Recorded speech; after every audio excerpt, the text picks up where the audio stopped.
NRO,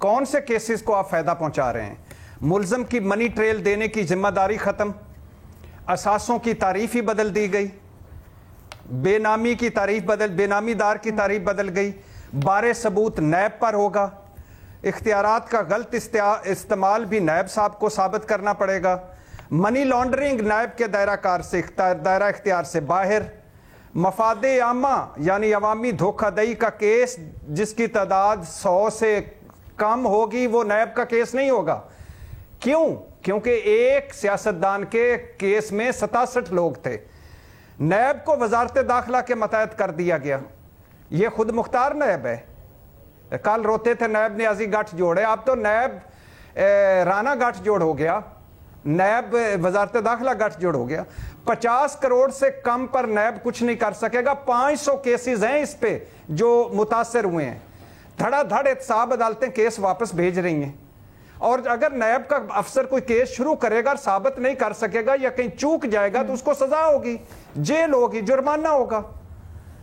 مجرموں نے اپنے وکیلوں کے ساتھ مل کر اپنے کیسوں کو سامنے رکھ کر فل سٹاپ کامے بدلے ہیں، ایک کیس کو بدلا ہے اور زہر نکال کے ختم کر دیا۔ یہ اچھا پھر مزے کی بات ہے، یہ اس گھڑی کے پیچھے پڑے ہوئے ہیں، 12 ارب کی گھڑیاں بیچ دیں، 14 ارب کی گھڑیاں بیچ دیں۔ وہ چور ہے بھائی، آپ کو چوری سے کوئی مسئلہ ہوتا تو زرداری صاحب آپ کے ساتھ نہ ہوتے، زرداری صاحب کو چوری سے کوئی مسئلہ ہوتا تو نون والے ان کے ساتھ نہ ہوتے، ان دونوں کو کوئی چوری سے مسئلہ ہوتا تو یہ نیب یوں ختم نہ کرتے۔ یہ آل بچاؤ مال بچاؤ کھال بچاؤ ہے۔ اور مزے کی بات سنیے کہ اس نیب ترامیم سے پی ٹی آئی کو بھی فائدہ پہنچے گا۔ یہ بڑے بڑے سکینڈلز جو بات کر رہے ہیں وہ سارے دھل گئے ہیں۔ اور آخری بات کہ اپنا مفاد، ہر پارٹی اپنا مفاد سمجھتی ہے، سہیل وڑائی صاحب نے ٹھیک کہا، وہ پچھلے بھی اپنا مفاد سوچ رہے ہوں گے بقول سہیل صاحب کے، یہ بھی اپنا مفاد سوچتے ہیں۔ ایک ہے قومی مفاد اور ایک ہے ملکی مفاد، وہ کہاں گیا حضور؟ اس کے لیے ان کو بھیجا گیا تھا۔ یہ اپنے لٹ مار کرتے ہیں، 5 بر اعظموں میں جدادے بناتے ہیں، ایون فیلڈ سرے محل کھڑے کرتے ہیں، منی ٹریل دیتے نہیں ہیں، پھر آ کے اپنے کرپشن نہیں ختم کرتے، قوانین میں تبدیلی کرتے ہیں اور اپنے مرضی کے مطابق کر لیتے ہیں۔ ایک ایک ترمیم سے ایک ایک بندے کو فائدہ پہنچا ہے اور سب نے اپنے کیسوں کو سامنے رکھ کے ترمیم کی ہیں۔ ریما، سامنے رکھ کے کیسز کو ترمیم کی گئی ہیں، ایسا ہی ہے؟ بھٹی صاحب گنوا بھی رہے ہیں، کہہ رہے بیرون ملک سے جو ثبوت آئے گا قابل قبول نہیں ہوگا۔ ٹھیک ہے، کچھ ترامیم ہیں جیسے 90 دن وغیرہ اگر کرنی تھی تو وہ کر لیتے، باقی جو ہیں اس میں اکثریت ترامیم کی وہ این آر او کے مترادف ہی ہیں، ایسا ہی ہے؟ کیا آپ اگری نہیں کرتی؟ جی شکریہ علینا۔ میرا خیال ہے کچھ تحفظات جو ان امینڈمنٹس کے بارے میں ہیں وہ درست ہیں، اور اب کیونکہ کیس جو ہے وہ سپریم کورٹ میں ہے تو شاید ہمیں سمجھ آ جائے گی جیسے جیسے پروسیڈنگز آگے بڑھیں گی، فیصلہ آئے گا کہ انسانی حقوق سے انکنسسٹنٹ کون سی ترامیم ہے، اور میرا خیال ہے اسی لیے ہماری سپریم کورٹ ہے وہ اس کا جائزہ لے رہی ہے۔ لیکن جو بیانیہ بنایا جا رہا ہے اس سے میں اگری نہیں کرتی۔ فار ایگزامپل میں آپ کو کچھ امینڈمنٹس کی مثالیں دوں۔ وہ کہتے ہیں کہ اب پروف جو ہے وہ نیب پہ، برڈن آف پروف نیب پہ چلا گیا، اب نیب نے ثابت کرنا ہے، اکیوز نے ثابت نہیں کرنا۔ اب دنیا بھر میں جو کرمنل لاز ہوتے ہیں اس میں یہی برڈن آف پروف ہوتا ہے۔ ہم بار بار برطانیہ کی سول لا کی ایگزامپل دیتے تھے کہ نہیں وہاں پہ جو برڈن آف پروف ہے وہ اکیوز پہ ہوتا ہے تو یہاں پہ کیوں نہیں ہو سکتا؟ یہ غلط ایگزامپل ہے کیونکہ وہ سول لاز ہے، نیب کا جو قانون ہے وہ کرمنل لا ہے، اس میں بہت زیادہ سزائیں ہیں، سیریس اوفینسز ہے، اور ہماری عدالتوں نے بھی اوور دا ایئرز اسی طرح انٹرپریٹ کیا کہ نیب کے اوپر پہلا جو سٹیپ ہے اس میں نیب کو ہی پروف کرنا ہے۔ تو ایک طرح سے جو امینڈمنٹ ہے یہ سپریم کورٹ کی ججمنٹس کی روشنی میں لائی گئی۔ دوسری آپ مثال دے لیں کہ ملیشیس پروسیکیوشن، کہ اب اگر نیب کیس ثابت نہیں کرے گا تو ان کو ایک کیسز چلیں گے۔ اب ایسا بھی نہیں ہے، یہ غلط انٹرپریٹیشن ہے، یہ غلط بات ہے۔ اگر عدالت، نیب عدالت کہے گی کہ یہ جو کیس بنایا گیا یہ ملیشیسلی بنایا گیا، غلط انٹینٹ کے ساتھ بنایا گیا، پھر ان پہ کیس چل سکتا ہے، اور یہ بھی دنیا بھر میں قوانین ہے۔ میرا خیال ہے ہمیں ان کی بہت ضرورت ہے، کیونکہ جیسے ہم نے پہلے بات کی، سہیل صاحب نے بات کی، نیب جو ہے وہ ملیشیسلی استعمال ہوا ہے اس ملک میں. اب آپ کی اگر اعلیٰ ترین آپ کی سپریم کورٹ نے یہ کہا ہے تو ہم کون ہوتے ہیں اس کو کوشچن کرنے والے؟ اگر وہ یہ کہہ رہے ہیں، آپ کی انسانی حقوق کی آرگنائزیشنز کہہ رہی ہیں، تو اس میں اگر ملیشیس اس کو بھی لیکن ہم دیکھ رہے ہیں غلط سپن دی جا رہی ہے. میں آپ کو کچھ اور مثالیں دینا چاہتی ہوں پریکٹس میں. مریم نواز شریف کو جب اسلام آباد ہائی کورٹ نے ایکوئٹ کیا، پی ٹی آئی کی طرف سے اور کچھ صحافی اینالسٹ کی طرف سے یہ پروپیگنڈا کیا گیا کہ یہ بھی NRO2 ہے، یہ بھی امینڈمنٹس کے بعد ان کو ایکوئٹ کرنا پڑا اسلام آباد ہائی کورٹ کو، جبکہ ایسا بالکل نہیں ہے.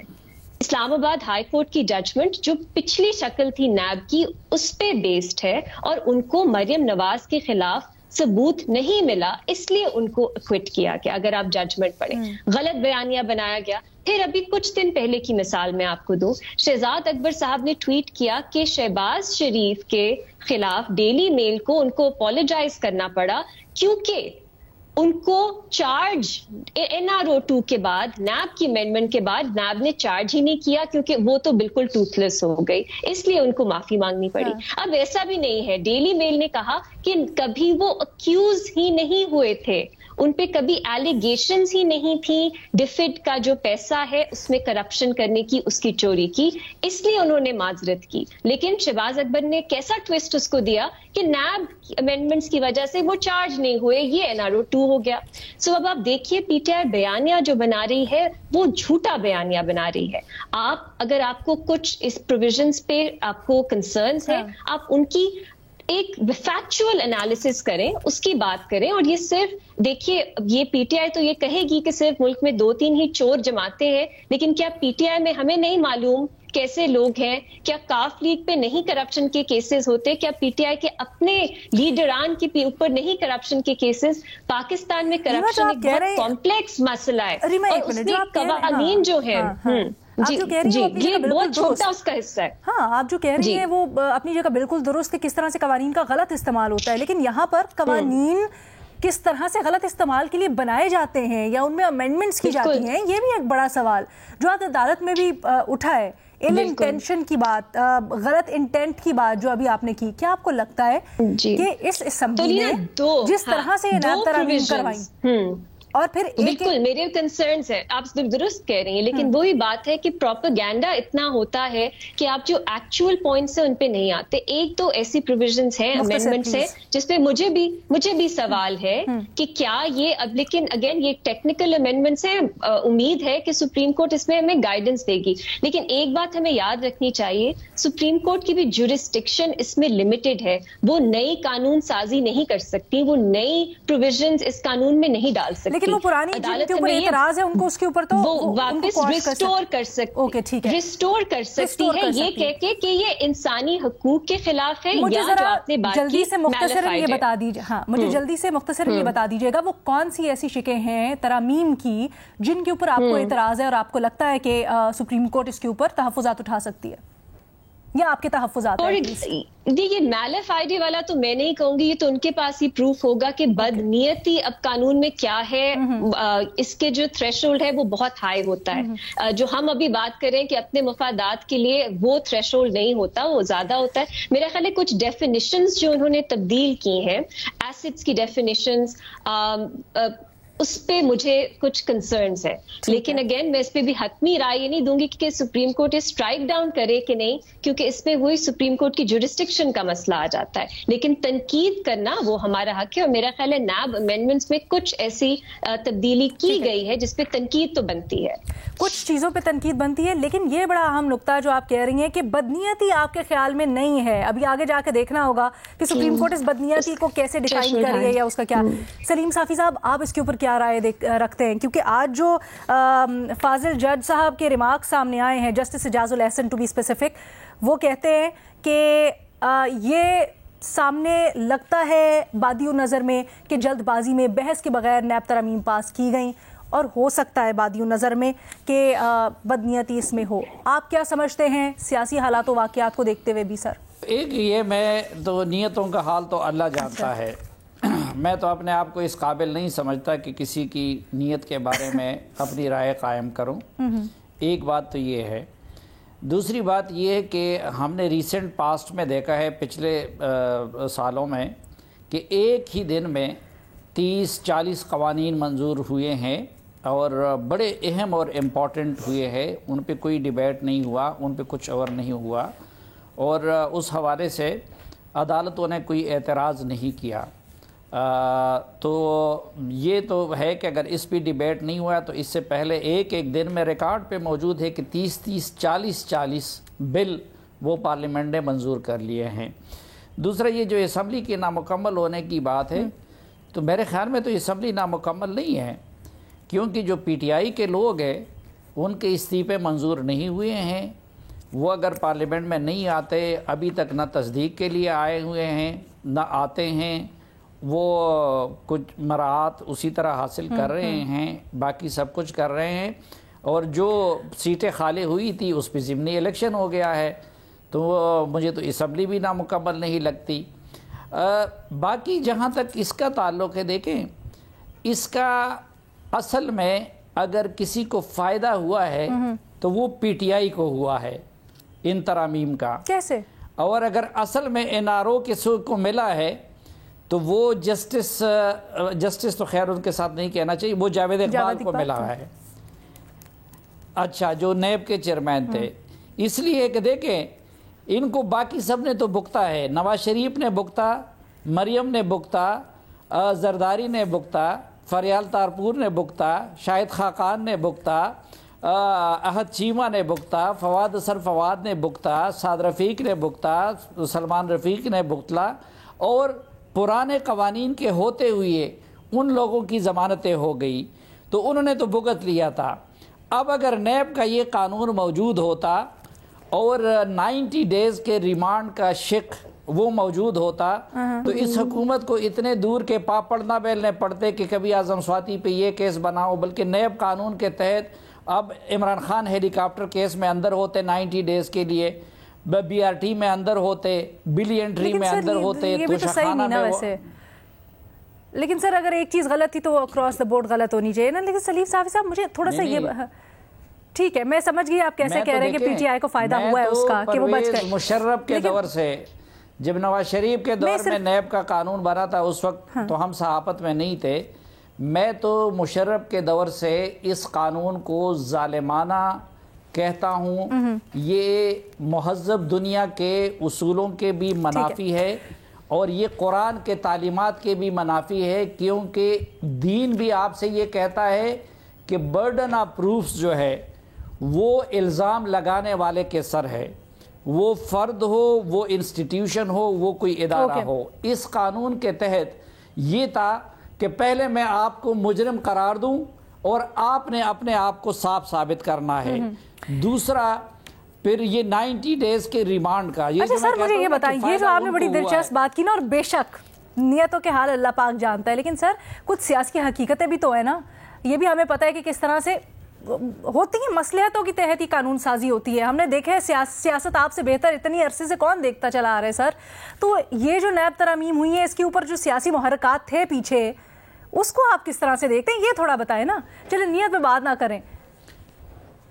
میں اس لیے یہ عرض کر رہا ہوں کہ دیکھیں جو سہیل وڑائی صاحب نے بات کی، ہر سیاستدان اپنے مفاد کو مد نظر رکھتا ہے، ہر پارلیمنٹ اپنے مفاد کو مد نظر رکھتا ہے، ہر ادارہ اپنے مفاد کو مد نظر رکھتا ہے، تو ان کا موٹیوز اپنا بچاؤ ہو سکتا ہے، لیکن میں آپ کو زمینی حقائق یہ بتا رہا ہوں کہ اس سے سب سے زیادہ فائدہ تو ان کو ہوا ہے۔ آپ وہ قانون آج موجود ہوتا کہ دیکھیں پھر پیرٹی کے اصولوں کا تقاضا یہ تھا کہ کچھ عرصے جو ہے نا پی ٹی آئی والوں کو بھی اس چاند سے گزارا جاتا، اس کے بعد ترامیم کی جاتی تو بہتر ہوتا کہ ان کو پتہ چل جاتا کہ یہ کیا قانون ہے۔ اور پھر میں جو کہہ رہا ہوں نا جاوید اقبال کا، اچھا مجھے اس کے اوپر آگے چل کے ذرا بات کرتے ہیں، ان کو نہیں ملا ہے، نہیں الگ سے نہ بات کرے، اس میں بات کرے۔ ٹھیک ہے جی، کہہ رہے ہیں کہ بے شک پی ٹی آئی کو اس کا فائدہ ہوا ہے جو ترامیم ہوئی ہے، لیکن پی ڈی ایم حکومت کو بھی اس کا فائدہ ہوا ہے۔ تو ہمارا پینل ڈیوائیڈڈ ہے، اس کے اوپر ایک چھوٹی سی بریک لیتے ہیں، ایک بڑا اہم ایشو ہم ڈسکس کرنا ہے بریک کے بعد۔ Stay with us. بریک کے بعد خوش آمدید جی، ہم نے بات کرنی ہے گزشتہ روز پارلیمنٹ میں جو واقعہ پیش آیا، عبدال اکبر چترالی صاحب ہیں، انہوں نے تنقید کی وزیر مملکت خارجہ ہنا ربانی گھر کے افغانستان جانے پر، اور انہوں نے یہ کہا کہ ہنا ربانی کے افغانستان جانے سے بڑا برا اثر پڑا، ایک تناؤ کی کیفیت ہے پاکستان اور افغانستان میں، اور ایسے میں علماء کو، بڑے قبائلی عمائدین کو لے کے جانا چاہیے تھا۔ ہنا ربانی گھر جو گئی ہیں انہوں نے کیا حاصل کیا، اس کے اوپر تنقید تو کی جا رہی ہے۔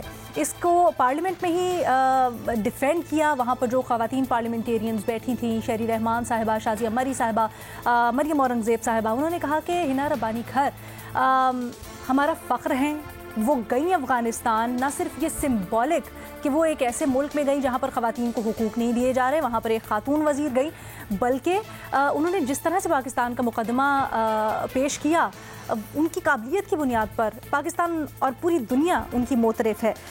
لیکن ایسے پہلی بار نہیں ہے کہ کسی خاتون سیاستدان کے اوپر تنقید کی جا رہی ہے ان کے رول کو لے کر۔ ہم نے دیکھا حال ہی میں کچھ اس طرح کے کامنٹس بھی کیے گئے، ایک فواد چودھری کے حالیہ کامنٹ کو ہی لے لیجئے جس میں انہوں نے 2 خواتین پارلیمنٹیرین سے متعلق کہا کہ وہ کام کیا کرے جو ان کو آتا ہے، جیسے کہ بیوٹی پارلر میں کام کرنا۔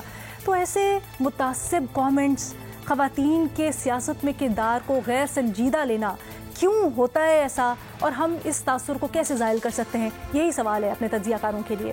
ریما، سب سے پہلے آپ کا اس کے اوپر رائے جاننا چاہوں گی۔ علینا، جو چترالی صاحب ہیں، انہوں نے ایک اور بات بھی کی جب ان کی آلٹیکیشن ہو رہی تھی باقی ایم این ایز کے ساتھ، تو انہوں نے کہا ہم خواتین کی عزت کرتے ہیں لیکن خواتین بھی اپنی حدود میں رہیں۔ میرا خیال ہے یہی بنیادی مسئلہ ہے۔ ہمارے مرد حضرات یہ چاہتے ہیں کہ خواتین ان کی سیٹ کی ہوئی، سوسائٹی کی سیٹ کی ہوئی حدود میں رہیں، اور جب ان کی نظر میں خواتین پبلک پلیسز میں آتی ہیں، چاہے وہ آپ کو پبلک پلیسز میں، سڑکوں پہ، اسٹریٹس میں، پبلک ٹرانسپورٹ میں، پارکس میں نظر آئیں، چاہے آپ کو پارلیمان میں نظر آئیں، چاہے آپ کو اور اہم عہدوں پہ نظر آئیں، تو ان کی نظر میں یہ خواتین کی جگہ نہیں ہے، یہ خواتین اپنی حدود، اپنی لمٹس جو انہوں نے سیٹ کی ہیں وہ کراس کر رہی ہیں۔ اور آپ نے فواد چودھری صاحب کی مثال دی، بہت کنڈیمنیبل ان کی بات تھی، لیکن آپ کو اور کتنی مثالیں مل جاتی ہیں۔ حمداللہ صاحب نے زرتاج گل کے بارے میں جس طرح ان کو آبجیکٹیفائی کیا، اور میں یہ کہوں گی ٹی وی پہ سیکشولائز کیا، مولانا فضل الرحمان نے جس طرح پی ٹی آئی کی سپورٹرز خواتین کو سیکشولائز کیا، فردوس عاشق اوان صاحبہ کے بارے میں طلال چودھری بار بار کہتے رہے یہ تو مرد ہیں، عمران خان صاحب بلاول بھٹو کو صاحبہ کہتے ہیں یہ دکھانے کے لیے کہ جو فیمیل جینڈر ہے، یہ جو دوسرا جینڈر ہے یہ کسی طرح کمتر ہے۔ ہمارے سینیٹر مشتاق ہیں، ان کو ٹرانسفوبیا کا شکار ہے۔ تو ہم یہ بہت سی مثالیں دیکھتے ہیں جس میں خواتین کو وہی ان کا رول، ان کا جو ہم اب دیکھ رہے ہیں، ان کی ترقی پسند نہیں آتی کیونکہ آپ نے انہیں کنٹرول کرنا ہے۔ اور ہنا ربانی گھر جیسی جو خواتین ہیں، مریم اورنگزیب جیسی خواتین ہیں، شیری مزاری صاحبہ جیسی خواتین ہیں، ان کو اس طرح سے کنٹرول نہیں کیا جا سکتا۔ اور مجھے فواد چودھری صاحب کی بات پہ ان پرٹیکولر افسوس ہوا کیونکہ وہ وہی ٹائم تھا جب شہری رحمان کو دنیا بھر میں اکنالج کیا جا رہا تھا ان کے کلائمیٹ چینج کے لیے ایفرٹس پہ۔ اس وقت انہوں نے یہ ٹویٹ کیا کہ سیاست ان کے بس کی بات نہیں ہے، یہ کسی بیوٹی پارلر میں نوکری کریں۔ جیسے خواتین کو صرف آپ ان کی شکل، ان کے لباس اور ان کی جس طرح وہ دکھتی ہیں، ان کی اپیرنس، اس پہ ریڈیوس کرتے ہیں۔ تو اوور آل یہ ہمیں across party lines, Peoples Party تھوڑی بہتر ہے، ہمیں یہ رویہ نظر آتا ہے۔ اور افسوس کے ساتھ علینا، صرف پارلیمنٹ میں یا پالیٹکس میں نہیں آتا، میڈیا میں بھی آتا ہے۔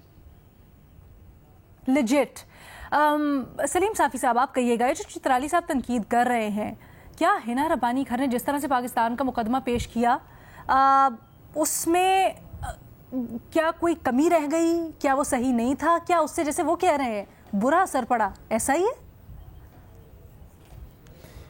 دیکھیں، ایک تو جو ریما نے جتنی مثالیں دیں اور اسی طرح اور بھی کچھ مثالیں ہیں، تو میں ایک مرد ہو کے ان سب کی مذمت کرتا ہوں، وہ جس بھی پارٹیز کی طرف سے ہو، پی ٹی آئی نے کیا ہو، جے یو آئی نے کیا ہو، نون لیگ نے کیا ہو، کسی اور نے کیا ہو، یہ قابل مذمت ہے۔ اور پھر جو چترالی صاحب کے جو کمنٹس تھے وہ بھی قابل مذمت ہیں، اور اس کا تدارک ہونا چاہیے۔ اب دیکھیں کہ اگر حقیقت میں دیکھا جائے تو میرے خیال میں